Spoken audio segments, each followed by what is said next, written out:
Why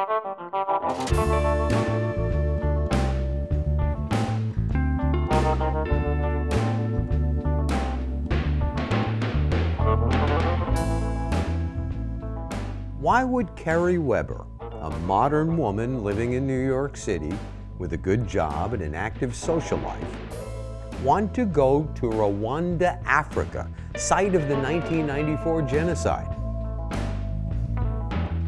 Why would she want to go to San Quentin prison? Why would she want to sleep in the same room as 20 homeless men? Why would she want to live on a Navajo reservation? Let's find out. So last fall, I was privileged to be able to be part of the Catholic Relief Services Egan Fellowship Program. And myself, along with 3 other journalists, went to Rwanda to report on reconciliation and forgiveness in the country since the 1994 genocide. After World War II, the world pledged that it would never allow genocide to happen again. Yet in Rwanda, in as little as 100 days, more than 800,000 Tutsi men, women, and children were slaughtered by Hutus wielding machetes and clubs. World leaders and the UN, who had been apprised of the impending doom months in advance, pretended they knew nothing about it and sat idly by as the massacre of innocents was brutally and systematically carried out. Sometimes I feel like a motherless child, a long way from home. We spoke with folks from NGOs, from the government, from the church, and people from villages, and we heard their experience of either participating in the genocide or having family members who were victims of the genocide. And we heard about this radical forgiveness that has taken place since, and the way that the country has really worked so hard to move beyond that. When I arrived, I thought that 20 years was a really long time for a country to kind of move forward from this. And when we got there, after a few days, I realized how short a time that really was to deal with the trauma and the tragedy that really occurred there, and that people were still dealing with every single day, and how present it still was, even as much as the country has been able to move forward and to move on. We heard stories of people who lived in the same villages as the people who had killed the majority of their families, and who not only lived there, but who were friends with, or who worked with, or who their children played with the children of those people. And you could not imagine this in some ways. It's so hard to get your mind around it as a visitor. Nigaga mu mwaka wa 3 segonderi w'amashuri yisumbuye, ariko mu muryango wo kwa nyogokuru hari abantu barenga nka 30, nta wundi wigeze arokokamo, ni mama warokotse wenyine.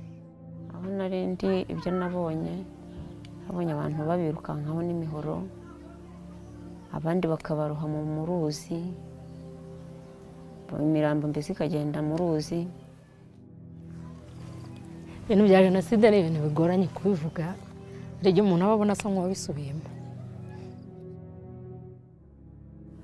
Abakabiri badusangaho twari turi guhinga, nje na mukuru wanjye, ubwo badufashe ku ngufu kugira ngo baticaho abana, kuko nari mpetse umwana w'uruhinja wari ufite amezi 9.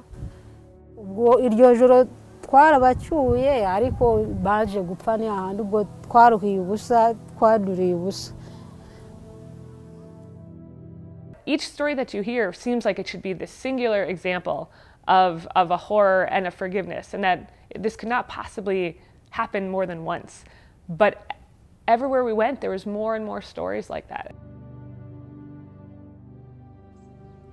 Byabaye byiza rero ko negeranye abagenzi banje, ariko mpereye ku bagore bibana.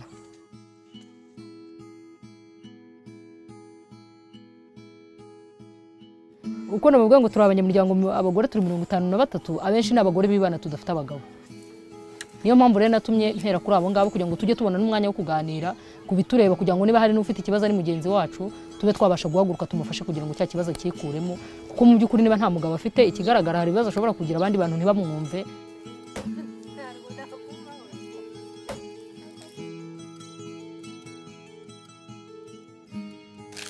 Turabigira kuko twese tubana muri iyo koperative turi abantu twahuje ibibazo, ubwo n'ubundi turiyegeranya tugahumurizanya, mbese n'abaduhemukiye buri umwe akajya atubwira uburyo yagiye ababarira uwamuhemukiye, ugasanga twese turagenda twuzuzanya.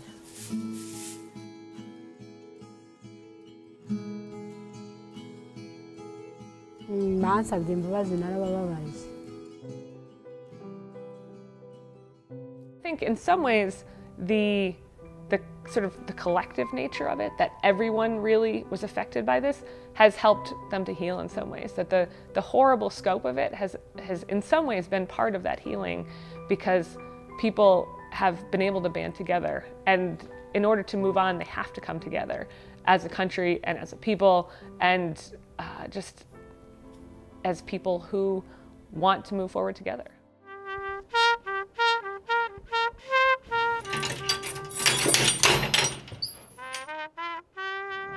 There's two things in doing prison time. Either you do the time or prison will do you. So a few years ago, I was writing an article for America Magazine about a chaplain at San Quentin State Prison who was teaching theology classes to the inmates there. And in my research for that article, I started kind of Googling Catholicism and incarceration, and I came across this list of the corporal works of mercy, of which visiting the imprisoned is one. When I went to San Quentin, I think one of the most surprising things that I realized was that I was going to visit people, not criminals, not prisoners, not inmates, but human beings who had made mistakes and who wanted to make up for those mistakes, and who had normal everyday conversations with me about the Midwest and about football and about just their daily goings on. And I think, you know, I wish that it didn't surprise me. I wish that I had been there ready to receive everyone there as, you know, my brother and sister in Christ. But I think that it was a really good experience for me to sort of see the people in there as human beings. You know, and the line between our lives was, I think, a lot thinner than I originally had imagined. So there was an article in Catholic News Service this week about Central African religious leaders working to bring people of different faiths together in the midst of the conflict. And I think the conflict is often perceived as Christians versus Muslims, although the tensions are really sort of a little bit deeper and not more political than that. And so I found the Archbishop's testimony of people coming to his home for help, and saying that in the Quran it dictates that when a Muslim is in trouble he should go to a Christian's, because, you know, they are also children of God, and that this is literally happening, and that all of the religious leaders that spoke at this panel spoke about bringing people into the home, protecting people, and not trying to convert people, and actually learning from prayers. One of the Protestant leaders spoke of learning from the prayers of a Baha'i woman. And so it was really pretty moving and interesting, especially in the midst of, I think, what is largely perceived as a religious conflict in the Central African Republic. I've been working in the Catholic press since I was about 16 years old. I started working for our diocesan newspaper and television program in high school and college, and I really got an interest in that, in both media and the church through that work. It was really a wonderful time because I was given a lot of independence there, and I was able to really kind of cover some interesting stories, and some stories that were less interesting, but it was a good mix of what the church was about and about what media was about. And so I went to Providence College, where I was an English major, and I just always knew that I wanted to do writing. I wanted to work in media, and I don't think at the time I realized quite how sort of perhaps impractical that could be. But I think that worked in my favor, because I just decided I wanted to go and do it anyway. And so after college, I did the Mercy Volunteer Corps. And the Mercy Volunteer Corps is a one-year full-time volunteer program sponsored by the Sisters of Mercy. And through that program, I was able to teach special education for 1 year on the Navajo Reservation in the high desert of Arizona. And I wanted to do that program because I wanted to ground myself in the values of simple living and community and spirituality and social justice that were at the core of this program, because I didn't know exactly what I wanted to do after that in what form, but I knew I wanted those values to be at the core of it. And I've been really blessed to have those values be at the core of my work here at America and in a lot of the volunteer work and even among my friends outside of work as well. So America Magazine has been around since 1909. And in that time, we've really grown as a magazine and also begun to see ourselves as a media ministry, as a way to interpret the church for the world and the world for the church. And we've also we have a vibrant presence on the web, we have podcasts, we have events where we bring people together away from the reading and from the internet, where we can actually come together and speak with each other about these topics as well, and try to sort of foster the dialogue within the church and outside of the church, and kind of lead that conversation in a way that is productive and prayerful and hopefully helpful to our readers.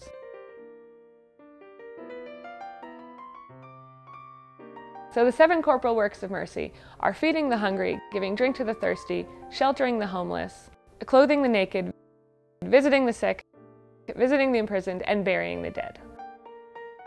And as I was reading over this list, I kind of thought to myself, I'm familiar with this list. I've probably memorized it in grade school, but I have not actually done a lot of these things lately. It's easy to think, oh yeah, I fed the hungry. That seems simple, but I was realizing I wasn't actually participating in a lot of these.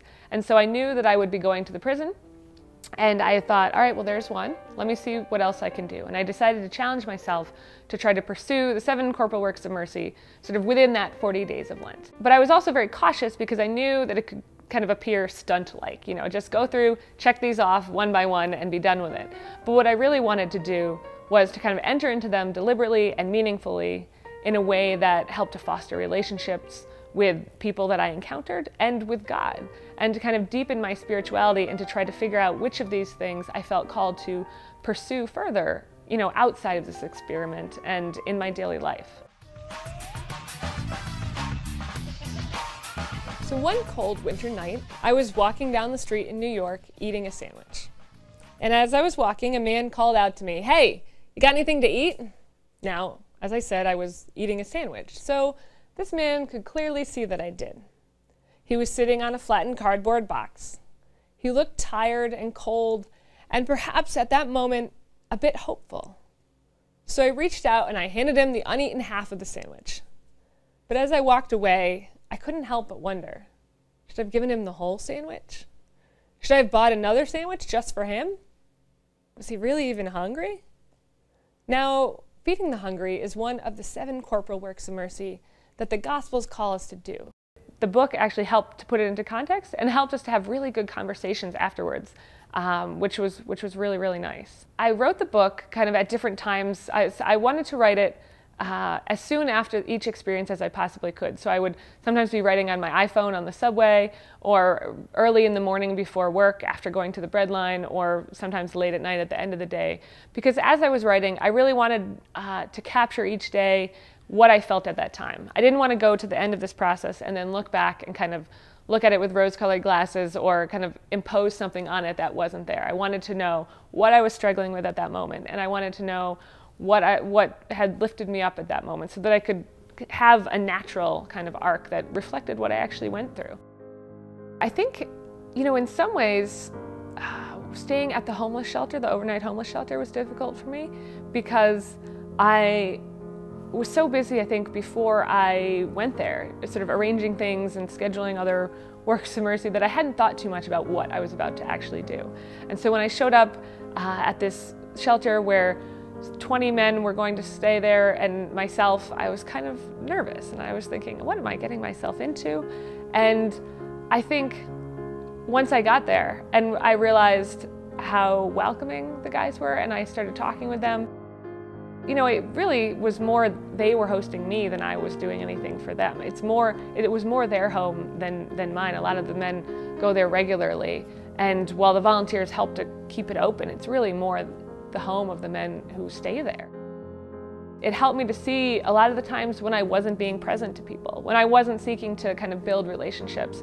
I started to see you start to notice things, and you start to notice more people in need on the street as people, and not just walking by and not just turning your head. And you start to kind of get into this mindset of mercy where you are both more open to it, to what might come your way, and also more willing to kind of seek those opportunities out. And so I felt myself sort of being changed in that way of just noticing mercy everywhere. So my parents have been really wonderful examples for me. Growing up, my mom would take us to the soup kitchen sometimes where we could help serve others. And I remember one time going and seeing a young child about my age who was having a birthday party at the soup kitchen. And at the time, it really made me realize how similar we were and how different our lives were. And those sorts of experiences stick with you. And my dad also served the church in really interesting ways, you know, by helping to fix the boiler at the rectory, helping to organize all the phone systems there. And both of my parents sort of instilled in me this realization that you can serve God and serve the church with the talents that you've been given. You don't have to do it in a special way that, you know, that is one uniform way that everyone has to do this or that or this. We say, what do we feel called to do? What are our gifts and talents? And how can we best lend those to the church for the greater good of our community? So my placement on the Navajo reservation was my top pick for the volunteer program. And I wanted to go there because I wanted a different cultural experience, and I wanted to learn about a new culture. And I was also drawn to the fact that I would be able to teach children with special needs there. So those two things really drew me there. And I was so welcomed there by the school, by the students, by the people on the reservation, and we were really welcomed into the community of the town, and it was a wonderful experience in terms of learning about culture, of the challenges that students with disabilities face every day, and also the culture of the Native people there. After I came home from my volunteer year, I worked for about 3 years as an editor at Catholic Digest magazine, and that's in New London, Connecticut, and I worked there and had a really great experience there, and eventually decided I wanted to go to grad school. So I applied to Columbia, and I was accepted, and I came here in August of 2008 to New York. I had a really great experience at Columbia. It was a very intensive year, a lot of really wonderful classmates and professors, and great dialogue around media, around faith even. And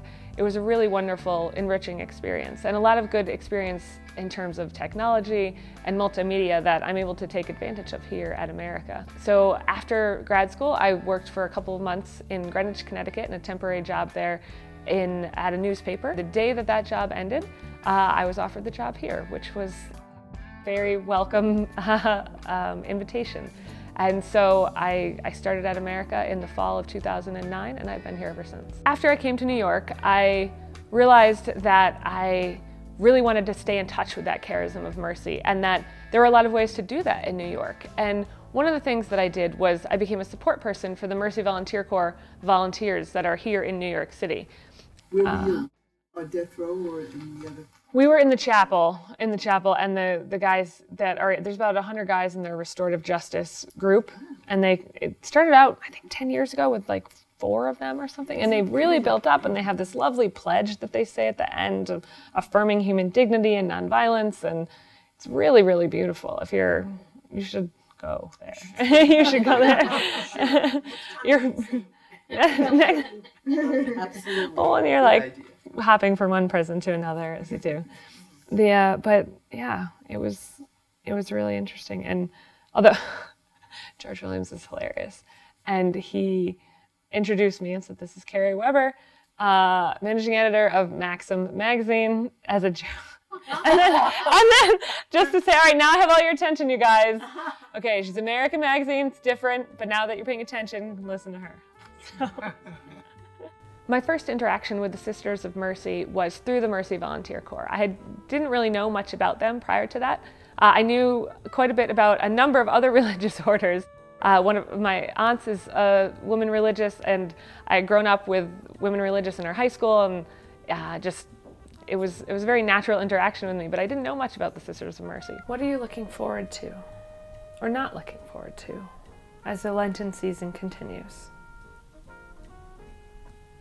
Offer these things to God. What gifts or talents do you possess that you might offer to others? So I've been lucky enough to participate in the Charis Retreat programs here in NYC, which is a Jesuit young adult retreat ministry for people in their 20s and 30s. And it's sort of inspired by Ignatian spirituality, and we get together and have some meetings over the course of a few months and then hold a retreat in the area for people who are young adults and interested in sort of exploring their faith journey together. And it's really nice because it's peer-led. So you get to hear a lot about the experience of other people who are about your age, who are going through the same things in some ways, or experiencing challenges to their faith, or suffering, or hope, or healing, or any kind of interaction where, how do I balance work and faith? How do I balance the challenges of talking about my faith with friends who don't share my faith, And I think it's been a really wonderful group of people. It's been really supportive, and the retreats have been the kind of retreats that stick with you for a while. So I volunteered as a sponsor for the RCIA program at St. Paul the Apostle Church here in Manhattan for the past 3 years. So it's the rite of Christian initiation for adults, and it helps people who want to become Catholic later in life, if you weren't baptized as an infant, to do so. And it's usually a process of several months where there's discussions and there's readings and conversations about faith, about what the church means, what is it about, what will be expected of you as a Catholic, what should you expect from the church.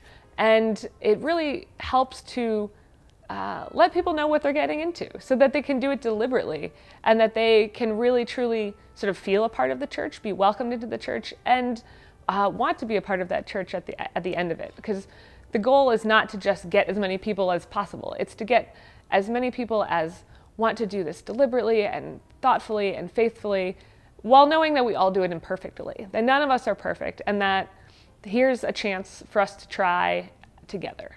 Well, like we're reading now in the Acts of the Apostles, we're hearing in the Gospels, the disciples' perception of Jesus, who he was and what he meant, is different after Easter than it was before Easter. And the idea is that should be our experience too, our post-Easter experience of what it means to be a Christian, what it means to be associated with Jesus and to share in his life. That should be different from what it was before. So we want to kind of practice that too. How does it feel for you guys to be there after communion, after the point where you're usually dismissed, and to stay and to come back to the pews? What was going through your head? I was really looking forward to it. Even months ago, I was like, well, why do I really want to become Catholic? So I can take communion. That's what I want to do. I want to because of this event that Jesus started that isn't finished. And there were other people who were not part of our class that were there, but we all had this bond with one another that we've been fortunate enough, at least I know that I've been fortunate enough to meet everybody here with Father Bob leading us and taking us through this, and it was just a real closeness and a connection to everybody here, and that was just very special. We took some pictures and we shared our hellos, and we all got ready, and then we went out there. The whole night was, I drifted here, I drifted there, up until the actual baptism, and I kind of felt like Sam, feeling the water go over me, and maybe not having any hair, you feel it a little bit different. Talk about it. And I didn't even really think of it then. I was standing at the front, and he did the oils for me first, and I almost fell back. So it was a good thing that you were behind with your arm. Really pushed you. Really put the oils on. Yeah. So anyway, he said after, sorry about that, I almost knocked you over.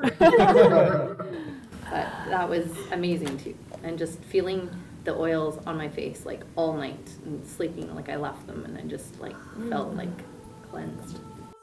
Pope Francis says, the ministers of the church must be ministers of mercy above all. And I like this quote because I like the word must. I like the fact that this is a mandate. This is not a request that we get to opt out of. If we want to be a minister within the church, we have to act with mercy. And what that means for each person can be different, and how we live that out can be different, but it has to be at the core of what we do. And it has to be an inspiring, kind of motivating force. Not, we think of sometimes, I have mercy or I give mercy, I grant mercy to you. It's something that you sort of bestow on someone, but it's really more of something that you try to embody, something that you try to be to others, and that you open yourself up lovingly so that you can accompany others through our journey together.